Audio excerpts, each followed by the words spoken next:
Science Explains the Brain But Not Meaning, by Seraphina Hartwell. Most of us were taught to believe that science explains reality. And in many ways it does.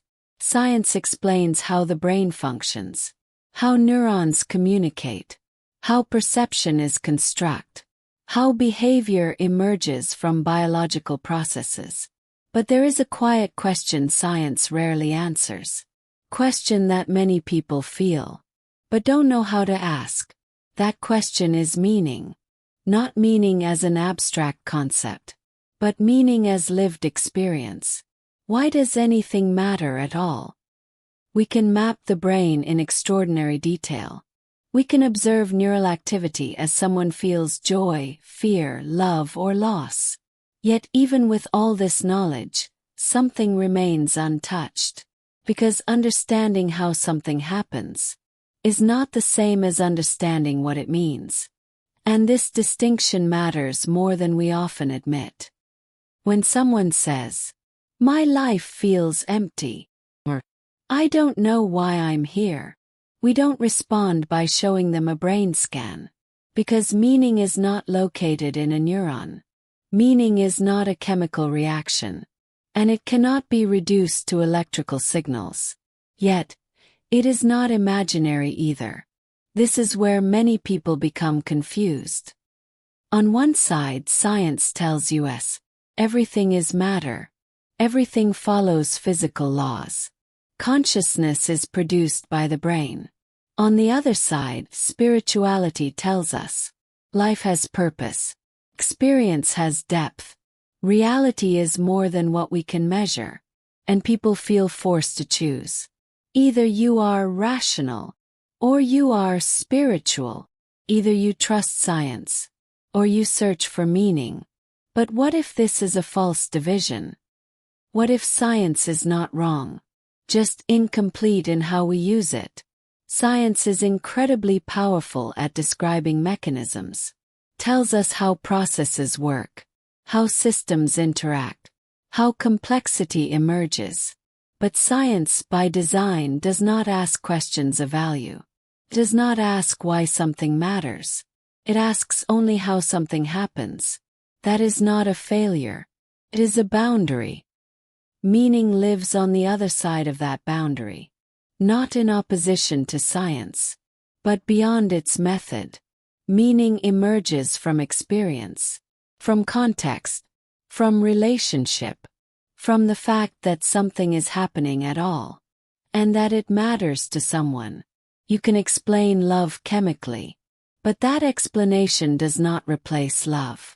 You can explain grief neurologically, but that explanation does not dissolve grief. And you can explain consciousness scientifically, without ever touching what it feels like to be conscious. This is where many modern people feel lost. They are educated. They respect science. They reject superstition. But they feel an emptiness that science does not address. So they turn away from science, toward belief systems that promise meaning, but often abandon rigor. Or they stay with science, and quietly live with unanswered questions. Both paths feel unsatisfying. But there is a third possibility. What if science explains the structure of reality, while meaning explains our relationship to it? What if consciousness is not just a product of the brain, but the interface through which reality is experienced? This does not deny neuroscience. It reframes it. The brain becomes not the creator of meaning, but the instrument through which meaning appears. When you listen to music, the speaker produces sound waves. But the music is not inside the speaker. The speaker enables the experience, does not define its value. In the same way, the brain may enable consciousness, without containing its meaning. This perspective does not weaken science, gives it humility, and it gives us back something we have been missing. Meaning is not something we discover in data. It is something we recognize. When understanding meets experience. When explanation meets reflection. when knowledge meets awareness.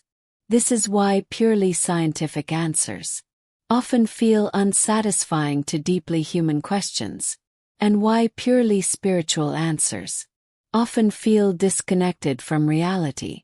We don't need to choose between them. We need to integrate them. The real conflict is not science versus spirituality. The real conflict is reduction versus understanding.